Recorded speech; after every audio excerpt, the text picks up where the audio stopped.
Hello everyone, आज हम बात करने वाले हैं स्टैंडर्ड 7 इंग्लिश मीडियम। उसमें हमारा सब्जेक्ट है साइंस और lesson number 14 electric current and it's effects. चलो देखते हैं इलेक्ट्रिक करंट है और उसकी इफेक्ट क्या होती है। You might have tried the game how steady is your hand suggested in chapter number 12 of class 6। If not, you may try it out now. Paheli and Buzo had also set up the game by the connecting an electric current as suggested in class 6. They had lots of fun trying it out with their family and friends. They enjoyed it so much that they decided to suggest it to a cousin of their who stayed in a different town. So Paheli made a neat drawing showing how the various electric components were to be connected. तो आपको क्या है यहाँ पे बताया गया कि आपने क्लास 6 में आपको जो ये एक्टिविटी बताई गई है ना, वो आपने डेफिनेटली की होगी। ठीक है, आपको क्या करना है, आपको ना अपना जो हाथ है, ठीक है, हैंड है, वो आपको स्टेडी करवाना था, मतलब कि स्थिर करवाना था, ठीक है, खड़ा करके। और ये गेम ना आपने बहुत बार खेली होगी, अगर नहीं खेली है ना तो आप इसको अभी भी ट्राई कर सकते हैं। ठीक है, पहली और बूजो ने, इन दोनों ने 6 स्टैंडर्ड में ये जो गेम है वो की थी। साथ साथ जो इलेक्ट्रिक सर्किट है, ठीक है, वो भी बनवाई थी। और पहली और बूजो दोनों ही अपनी जो फैमिली मेम्बर्स है उसके साथ भी, अपने जो फ्रेंड है उसके साथ भी खेलेंगे। साथ साथ ये गेम है वो अपने कजिन्स को भी बताएंगे। ठीक है, और पहली इसके लिए क्या करती है, जो इलेक्ट्रिसिटी के कंपोनेंट्स है, ठीक है, वो यहाँ पे ड्रॉ करके बताती है।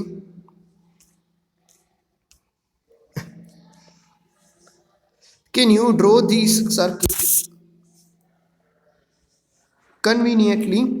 It made Boojho wonder if there was an easier way to represent this electric components. ठीक है, तो क्या आप इस परिपथ है, ठीक है, ये जो सर्किट है उसको इजीली ड्रॉ कर सकते हैं। ठीक है, और उसमें जो दिखाया गया कंपोनेंट से क्या आप उसको भी जान सकते हैं। ठीक है, चलो देखते हैं हम उसके सिंबल्स ऑफ इलेक्ट्रिक कंपोनेंट्स। ठीक है, तो इलेक्ट्रिक कंपोनेंट्स से उसके सिंबल्स क्या क्या है वो देखते हैं। Some common electric components can be represented by the symbol in table 14.1. Some electric components and their symbols are shown. You may come across different symbols for these components in a different books.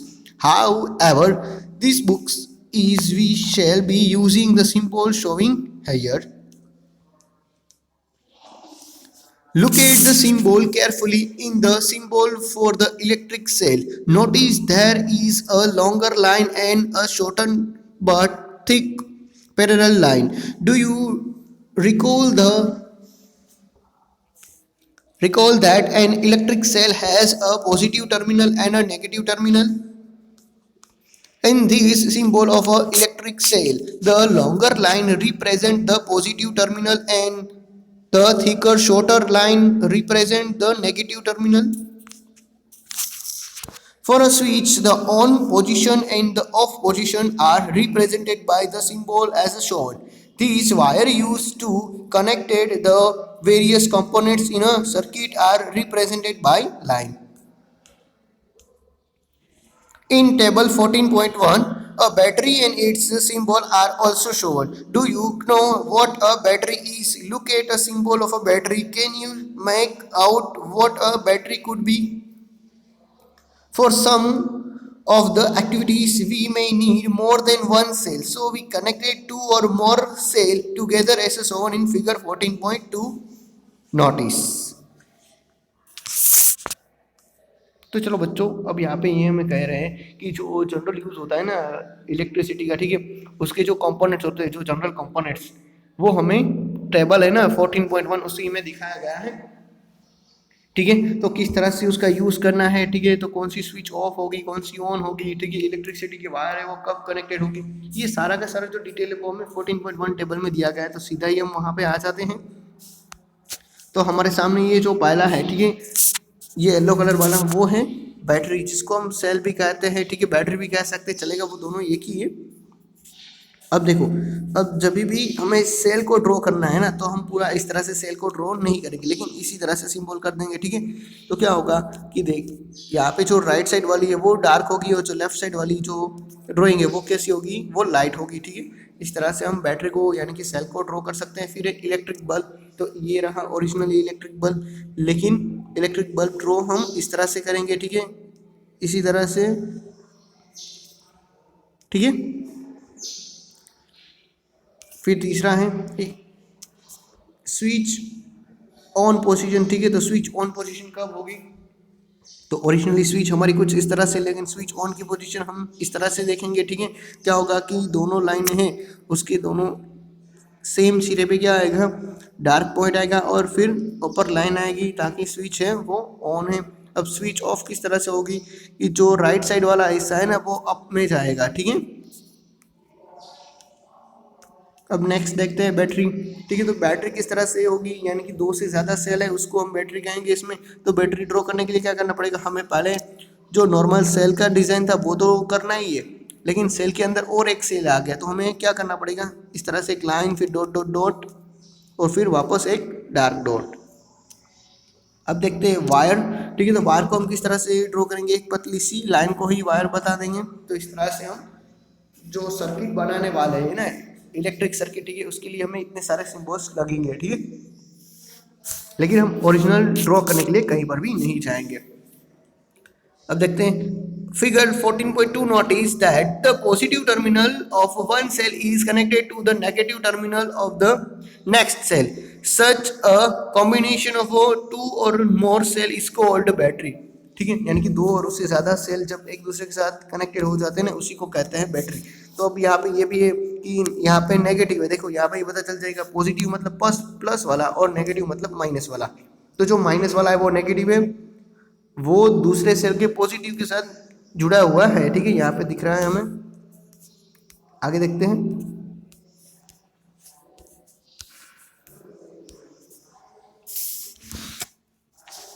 many devices such as a torch, transistor, toys, TV remotes, control use batteries. However, in a some of these devices, the electric cell are not always placed one after the other as shown in figure 14.2.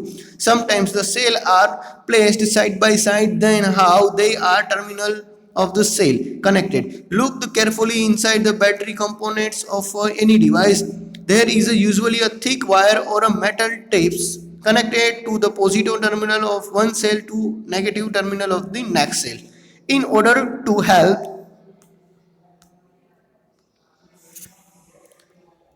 help you to place the cell correctly in the battery compartment, positive and negative symbol are usually printed there. How can we connect the cells to the prepare batteries for our activities? You may take a cell holder as shown in figure 14.4 using a wooden block, the two iron strip and rubber band. It is necessary. अब क्या होता है कि हम यहाँ पे देखते हैं कि जनरली जो सेल होते हैं, ठीक है, उसका यूज़ ना हमारे घर के जो छोटे छोटे सामान होते हैं इलेक्ट्रिसिटी के, ठीक है, उसमें यूज़ होता है। जैसे कि डिवाइस की बात करें तो टॉर्च है, ट्रांजिस्टर है, जो टीवी कंट्रोलर का रिमोट है, ठीक है, वो उस सब में सेल का यूज़ होता है। लेकिन आपने नोटिस किया होगा तो उसमें क्या होता है कि उसमें जो सेल होती है ना, वो एक दूसरे के पास पास में रखे जाते हैं, ना कि सेल को इस तरह से बैटरी में कन्वर्ट किया जाता है, ठीक है। यहाँ पे देखो बैटरी किस तरह से बनती है, ठीक है, यहाँ पे भी सेल है, एक सेल के पीछे दूसरा सेल फिट कर दिया गया है, लेकिन रिमोट में तो ऐसा नहीं होता है, लेकिन फिर भी उसमें दो सेल चाहिए बच्चों। तो उसमें भी आप जब भी उसकी जो रचना है, ठीक है, वो क्या होती है कि ये मान लीजिए प्लस है, ठीक है, और ये भी प्लस होगा, यहाँ पर भी माइनस और ये भी माइनस। तो आपका जो रिमोट है उसमें इस तरह से जो सेल फिट होगी ना,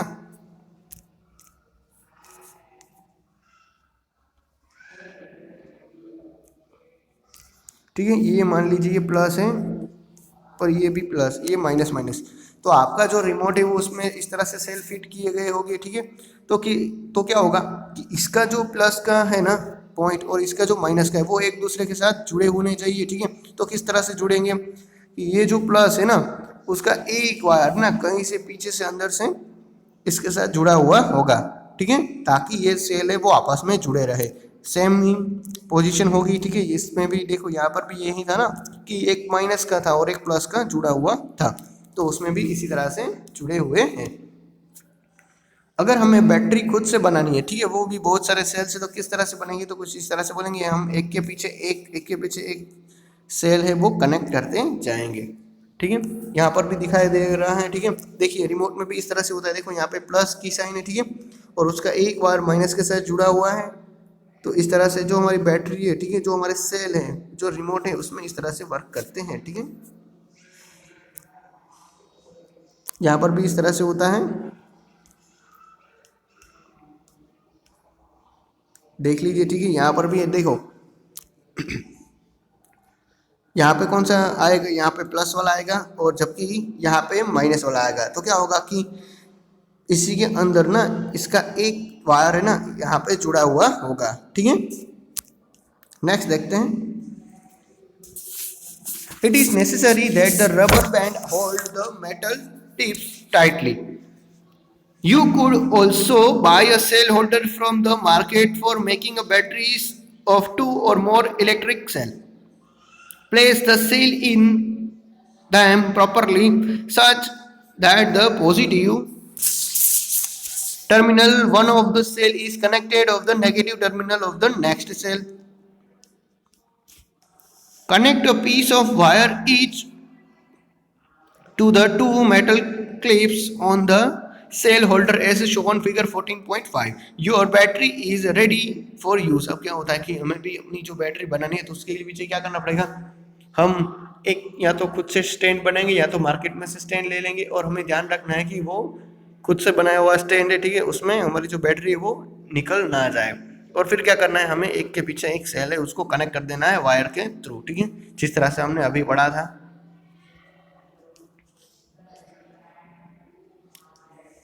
The symbol used for representing battery is shown in table 14.1, और बैटरी का जो सिंबल है वो हमें 14.1 में ही दिखाया गया है, ठीक है, जो टेबल में ही दिख रहा है वो। अब देखते हैं एक्टिविटी 14.1, ठीक है, कि 14.1 में हमें कौन सी एक्टिविटी करनी है, चलो देखते हैं।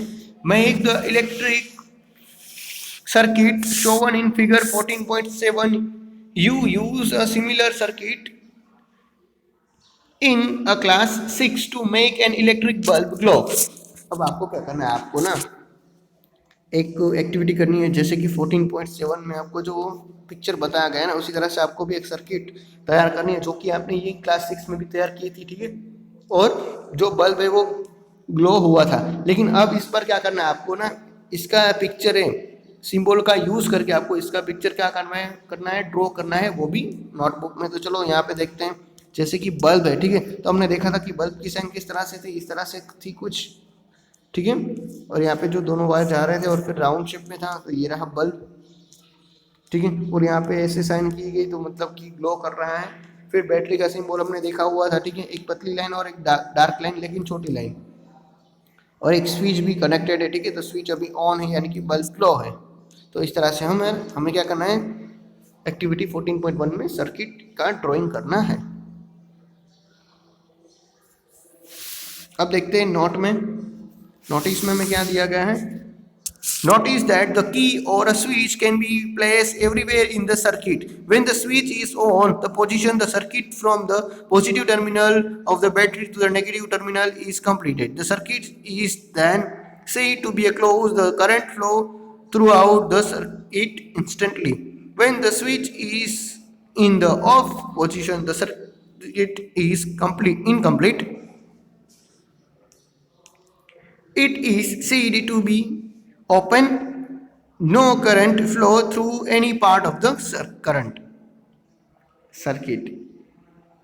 अब हम यहाँ पे बच्चों ये देखते हैं कि जो स्विच होती है ना ये, ठीक है, ये जो स्विच हम पूरे परिपथ में यानी कि पूरे ये सर्किट में कहीं पर भी स्विच है वो फिट कर सकते हैं, ठीक है। अभी यहाँ पे लगी, हम यहाँ पर भी लगा सकते हैं, यहाँ पर भी लगा सकते हैं, यहाँ पर भी लगा सकते हैं, कहीं पर भी हम लगा सकते हैं। लेकिन हमें ये खास याद रखना है कि जब भी ये ऑन है, ठीक है, तो इसका मतलब क्या है कि जो पॉजिटिव टर्मिनल है ना, मतलब कि यहाँ से लेके इस तरह से पॉजिटिव टर्मिनल से नेगेटिव टर्मिनल तक पावर जाएगा, और अगर स्विच ऑफ है तो कहीं पर भी पावर आगे नहीं बढ़ेगा, ठीक है।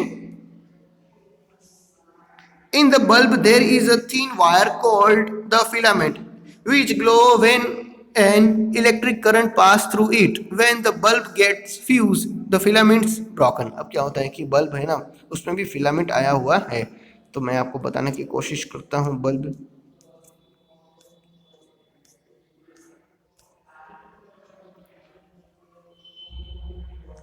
तो बच्चों यहाँ पे जो बल्ब है ना, ठीक है, उसमें ये पतला सा वायर आपको दिख रहा होगा, ठीक है। यहाँ पे देखिए ये दो वायर है और इन दोनों के बीच में ऐसा एक वायर है, ठीक है। तो ये जो वायर है ना, वही है फिलामेंट है। फिलामेंट क्या करता है कि जब भी बल्ब के अंदर से बिजली पास होती है ना, तब वो जलने लगता है, ठीक है। इसीलिए बल्ब है वो हमें रोशनी देता है। लेकिन क्या होगा कि अगर ये फिलामेंट है वो हिल जाएगा, ये टूट जाएगा, तो क्या होगा कि हम कहते हैं ना कि बल्ब फ्यूज हो गया है, यानी कि टूट गया है, हमारे किसी काम का अब नहीं रहा, ठीक है।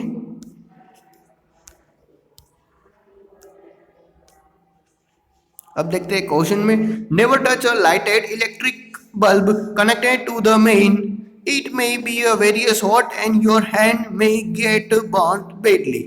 Do not experiment with the electric supply from the main or a generator or an interval. You may get an electric shock, which may be dangerous. Use only electric cell for all the activities suggested here. ठीक है, आपको क्या करना है कि आपको ना जो बिजली के मेन वायर से जुड़े हुए हैं ना, ऐसी कोई भी चीज़ को आपको डायरेक्ट अड़ना नहीं है, ठीक है। और जो बल्ब है, ठीक है, इलेक्ट्रिक बल्ब, उसको भी डायरेक्ट टच नहीं करना है आप, वरना क्या होगा कि अगर वो गर्म होगा ना तो आपको जला देगा, ठीक है। इसीलिए आपको क्या करना है कि पहले बल्ब को ठंडा होने देना है, फिर आपको उसको टच करना है। और जो बिजली के जो मेन सप्लायर होते हैं, जैसे कि कोई विद्युत जनरेटर है, ठीक है, या तो कोई इन्वेंटर है, उसको भी आपको प्रयोग नहीं करना है, ठीक है। आपको प्रयोग करते हुए किसी बड़े की हेल्प लेनी है। अगर आपने डायरेक्ट प्रयोग किया तो कुछ ना कुछ बुरा हो सकता है, ठीक है। इसीलिए आपको ये नोटिस ध्यान में रखनी है। अब आगे देखते हैं। अब यहाँ पे लिखा हुआ है कि if the filament of the bulb is broken would the circuit be complete, would the bulb still glow, ठीक है। अब क्या है कि अगर जो फिलामेंट है वो टूट जाएगा तो क्या जो सर्किट है वो फुलफिल होगा? नहीं होगा बच्चों, क्योंकि अगर फिलामेंट टूट गया है तो वो किसी काम का नहीं है, यानी कि सर्किट कंप्लीट नहीं होगा, तो बल्ब भी ग्लो नहीं होगा। Would the bulb still glow, क्या बल्ब अभी भी ग्लो हो सकता है? नहीं, ठीक है। आगे देखते हैं, heating effect of electric current, ठीक है। तो जो इलेक्ट्रिक करंट है उसकी हीटिंग इफेक्ट क्या है, मतलब कि उसकी जो गर्मी की इफेक्ट है वो क्या है।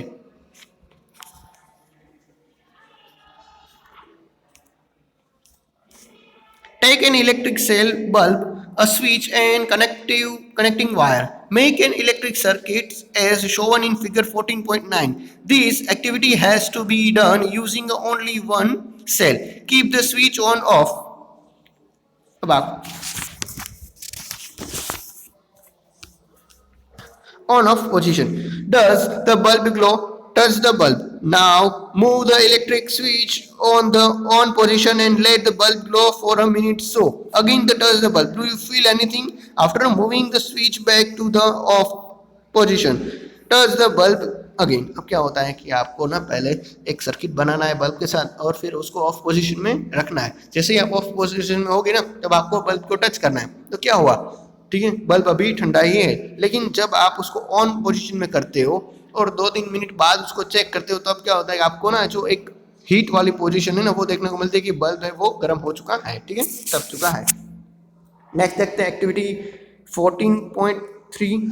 Make a circuit as shown figure point 10। Take about 10 centimeter long piece of a nichrome wire and tie it between the nails.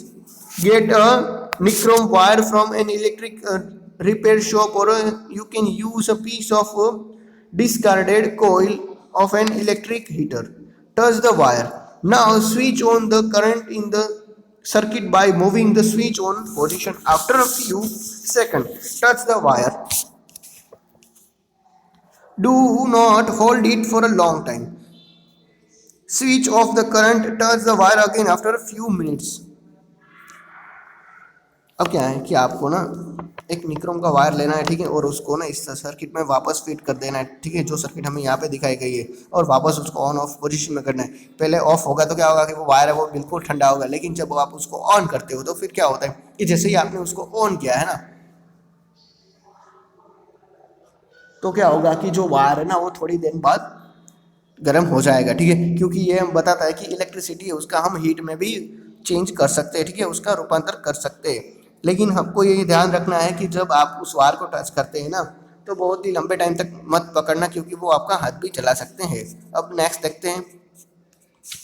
The wire get hot when an electric current passes through it. This is the heating effect of the electric current. Can you think of any electrical appliances where the heating effect of the electric current is used? Make a list of such appliances. ठीक है, तो हमें ये पता चलता है कि जो हीट है ना, जो हीटिंग इफेक्ट है वो सिर्फ इलेक्ट्रिक करंट की वजह से ही आती है, ठीक है। जब भी इलेक्ट्रिसिटी पास होती है ना, तो क्या होता है कि उसके जो वायर है ना वो गर्म होना शुरू कर देते हैं। अब आपको ना ऐसी चीज़ें लिखनी है जिसमें से इलेक्ट्रिसिटी में से हीट में कन्वर्ट हो जाए, जैसे कि जो सगड़ी आती है वो है, ठीक है, इस्त्री है, जो हीटर है, वो सारे के सारे ऐसे एग्जाम्पल है, ठीक है। और भी आपको एग्जाम्पल ढूंढ के लिखने हैं।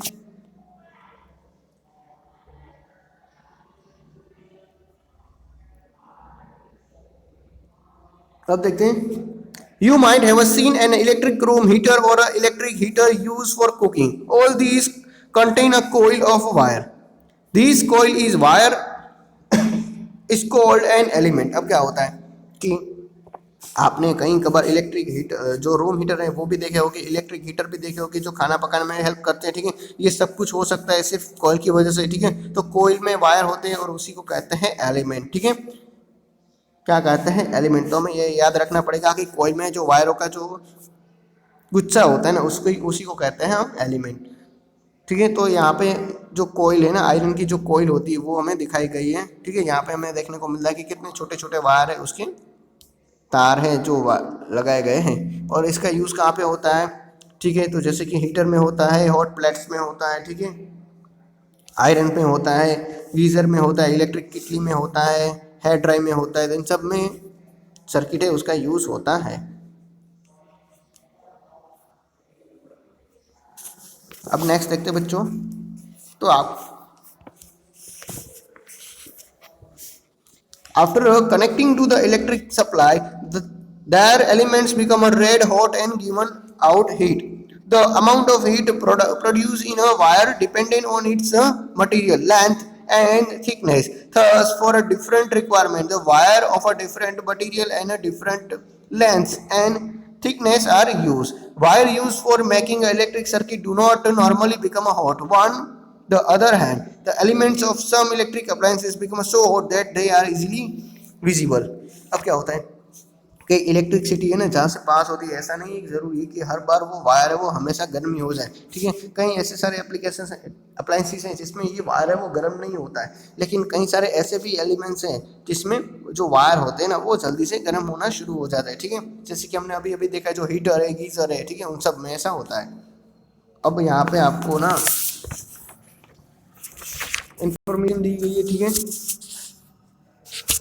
जो CLF और LED जो लैंप है, ठीक है, उसमें हीट का लेवल कितना होता है, तो वो एक बार आप पढ़ने की कोशिश करना। और खास तो आपको याद रखना पड़ेगा CFL का full form compact fluorescent lamp, ठीक है, कॉम्पैक्ट फ्लोरेसेंट लैंप। तो आपको ये फुल फॉर्म है वो याद रखना पड़ेगा। और उसकी खरीद जब हम उसका परचेस करते हैं ना, उसका परचेस से पहले हमें जो ब्यूरो ऑफ इंडियन स्टैंडर्ड है, ठीक है, उसका जो ISI मार्क है ना वो हमें ध्यान में रखना है, ताकि हमें अच्छी क्वालिटी वाला जो CFL लैंप है वो मिल सके, ठीक है। तो ये एक बार पढ़ लेने की कोशिश कर लेना। नेक्स्ट आगे बढ़ते हुए हम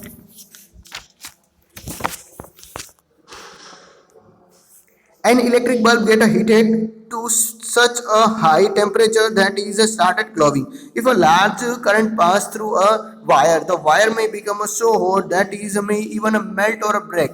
But is it possible for a wire to melt and break? Let us check it out. अब क्या होता है कि कहीं कभार ना जो बिजली है वो हद से ज़्यादा बढ़ जाती है, तो जो वायर है ना वो कभी पिघल भी सकता है और कभी क्या हो सकता है कि वो वहाँ से टूट भी सकता है, ठीक है। तो वो हमें एक्टिविटी करने को कह रहे हैं, ठीक है। एक्टिविटी 14.4 में चलो देखते क्या करना है।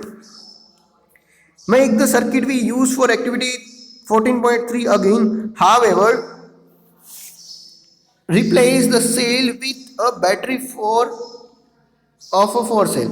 Also, in place of the nichrome wire, tie a thin strand of a steel wool. The steel wool is commonly used for cleaning a utensil and is available in grocery shop. If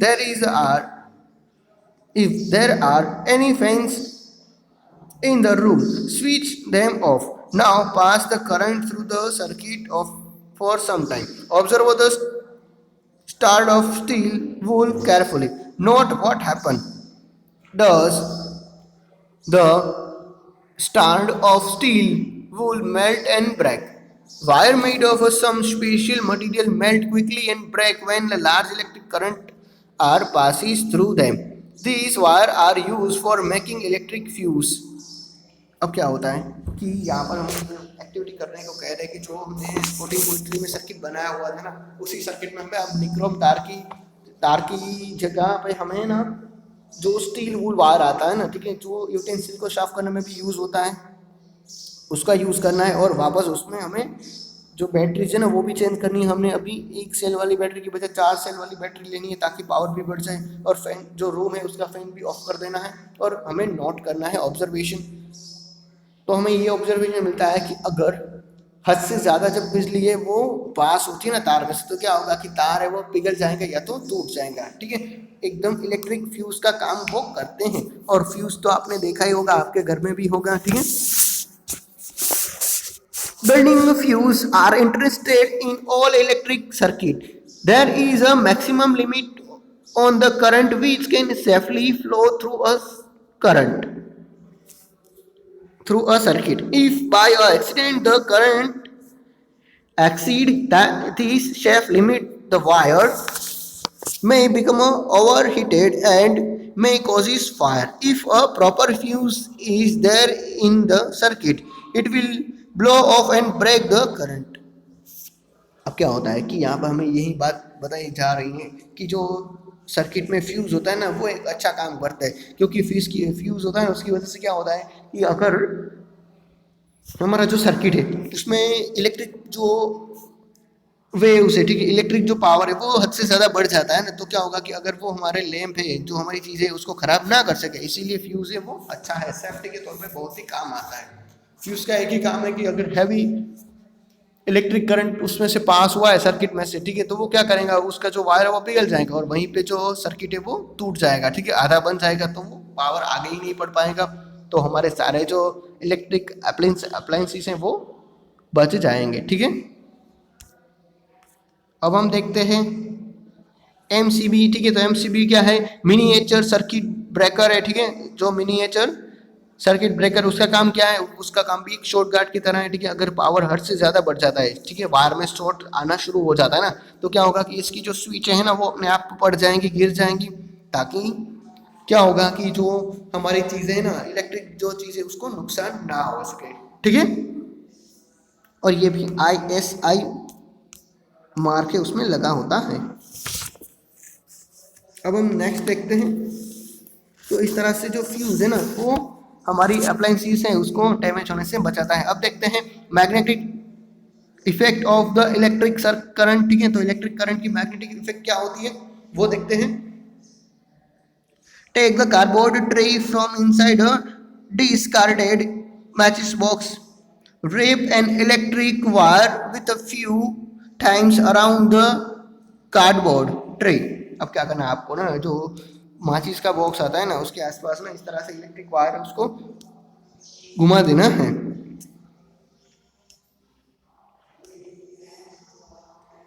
place a small compass needle inside it.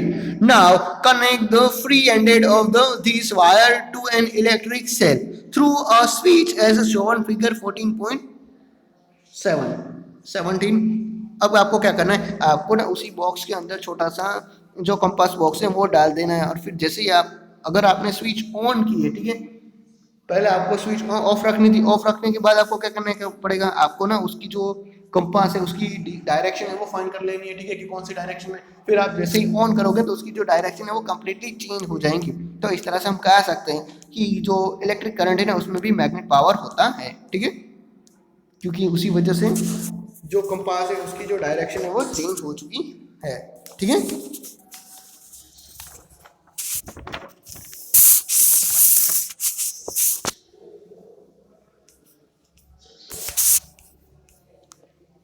This is what a scientist called Hansen Christian Oresty also wondered. He was the first person who noticed the deflection of compass needle every time the current was passed through the wire. अब क्या होता है कि ये जो हंसन है, ठीक है, उसने ये फाइंड किया था पहली बार, ठीक है, हान क्रिश्चियन ओस्टेड ने ये पहली बार ये फाइंड किया था कि जो इलेक्ट्रिक करंट है ना वो भी एक मैग्नेट की तरह काम करता है, ठीक है, इसीलिए कंपास का जो डायरेक्शन है, ठीक है, जो मैग्नेट है वो दिशा है चेंज कर देता है। तो उसके लिए भी ये बहुत ही आश्चर्यचकित वाली बात थी, ठीक है, सरप्राइज की बात थी। नेक्स्ट देखते हैं। So, when electric current pass through the wire, it behave like a magnet. This is magnet effect on the electric current. In fact, an electric current can be used to make a magnet. Do you find it to surprise? अब क्या होता है कि जो electric current होता है ना उसका यूज भी हम मैग्नेट बनाने के लिए भी कर सकते हैं, ठीक है। चलो देखते हैं, यहाँ पे लिखा हुआ है इलेक्ट्रोमैग्नेट, ठीक है, तो इलेक्ट्रोमैग्नेट किस तरह से बनता है वही देखना है। Take around 75 centimetre long piece of insulated plastic or cloth converted or enameled flexible wire and iron nail, say about 6 to 10 centimeter long. Wind the wire tightly around the nail in the form of a coil. Connect the free ended of a wire to the terminal of a cell through a switch as shown figure 14.19. अब आपको क्या करना है, आपको ना एक लंबा सा इंसुलेटेड लेना है, ठीक है, वो जो प्लास्टिक और जो कपड़ा होता है ना उसका एक कवर उसके आसपास होना चाहिए, ठीक है, जिसको हम कहते हैं इनेमल्ड, ठीक है, यानी कि प्लास्टिक और कपड़े का उसके आसपास कवर हो तो उसको हम कहते हैं इनेमल्ड। ऐसा हमें तार लेना है जिसकी लंबाई ना 6 to 10 सेंटीमीटर लंबी होनी चाहिए, ठीक है, ऐसी हमें नेल भी लेनी है यानी कि खिल्ली भी लेनी है, और कुछ हमें इस तरह से उसका पोजीशन क्रिएट कर देना है, ठीक है। क्या करना है, पहले बैटरी लगानी है, स्विच लगानी है, और एक वायर है ना उस तरह से राउंड शेप में हमें जो नेल है, ठीक है, जो खिल्ली ली है ना उसके हमें आर पार घुमा देना है। फिर हमें क्या करना है, स्विच जैसे ही हम ऑन करेंगे ना तो इस बड़ी सी नेल के नीचे जो भी हमने छोटी छोटी पिन रखी होगी ना जो आयरन से बनी हुई ना वो क्या करेंगी, इस बड़ी सी नेल के साथ चिपक जाएंगी, ठीक है। तो हम कह सकते हैं कि अभी जो नेल है वो आयरन का जो उसका प्रॉपर्टी है वो छोड़ के अब मैग्नेट बन चुकी हैं, ठीक है। तो इस तरह से हम मैग्नेट भी बना सकते हैं जिसको कहते हैं इलेक्ट्रिक मैग्नेट, ठीक है। नेक्स्ट देखते हैं इलेक्ट्रिक बेल, ठीक है। तो इलेक्ट्रिक बेल की बात करें बच्चों तो इलेक्ट्रिक बेल में भी क्या होता है कि उसमें भी मैग्नेट्स होता है, ठीक है। सबसे पहले तो उसमें ना हैमर होता है, ठीक है, छोटा वाला हैमर, वो क्या करता है जब भी हम स्विच को यहाँ पे प्रेस करते हैं बैटरी को, ठीक है, यहाँ पर भी बैटरी दी गई, चलो मैं दिखा देता हूँ आपको, ठीक है। जब भी यहाँ पे बैटरी, ठीक है, यहाँ से स्विच हम प्रेस करेंगे तो क्या होगा कि यहाँ पे जो सेल होगा ना, ठीक है, यहाँ पे जो आयरन का छोटा गुच्छा होगा वो क्या करेगा कि ये जो हैमर है ना उसको खींचेगा, ठीक है, अपनी ओर आकर्षित करेगा, और जैसे ही आकर्षित होगा तो वो क्या होगा कि ये जो बड़ा सा बॉल है वो यहाँ पे जो कटोरा रखा गया है, ठीक है, बेल का, वो उसके साथ टकराएगा, और ऐसा बार बार क्या होगा कि ये जो मैग्नेट है वो हैमर को एक बार खींचेगा वापस छोड़ देगा, खींचेगा वापस छोड़ देगा, ठीक है। जैसे ही यहाँ से मैग्नेट है वो बंद हो जाता है तो जो हैमर है वो वापस अपनी जगह पे आ जाता है, ठीक है। तो इस बार बार टकराने की वजह से हमें लगता है कि बेल बजी हुई है, लेकिन एक्चुअली में तो ये मैग्नेट पावर की वजह से होता है।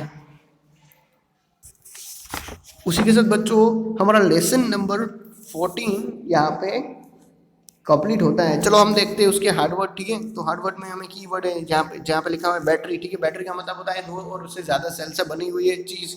फिर है सर्किट डायोग्राम, तो सर्किट डायोग्राम पहले ही ने बनाया हुआ था, ठीक है, वो भी हमें याद करना है। फिर है इलेक्ट्रिक कंपोनेंट्स, तो इलेक्ट्रिक के जो भी कंपोनेंट्स हैं वो हमने देखे थे 14.2 टेबल में, ठीक है, पूरा टेबल ही दिया गया था हमें। फिर है इलेक्ट्रिक बेल, तो हमने अभी अभी इलेक्ट्रिक बेल के बारे में भी पढ़ा हुआ है। फिर है इलेक्ट्रोमैग्नेट, तो इलेक्ट्रिक मैग्नेट बनाने के लिए हमने क्या किया था, एक नेल ली थी और छोटी सी पिन लेके बना था। और फ्यूज़ है, तो फ्यूज़ के बारे में भी हमने कहीं सारा पढ़ा हुआ है, ठीक है, और देखा भी है। साथ साथ हमने एमसीबी के बारे में भी पढ़ा था, ठीक है, शॉर्ट कार्ड कहते हैं उसको, तो वो भी पढ़ा हुआ है। नेक्स्ट देखते हैं हीटिंग इफेक्ट ऑफ करंट, ठीक है, तो करंट की हीटिंग इफेक्ट क्या है, ठीक है, जो हमने आयरन का यूज़ किया था, कोयल का देखा था, ठीक है, वो हीटिंग उसकी इफेक्ट है। फिर है magnetic effect of current, magnetic effect का मतलब क्या है, जो कंपास बॉक्स था उसकी डायरेक्शन चेंज हो गई थी, ठीक है बच्चों। उसी के साथ हमारा lesson number 14 electric current and its effect यहाँ पे कंप्लीट होता है। Thank you.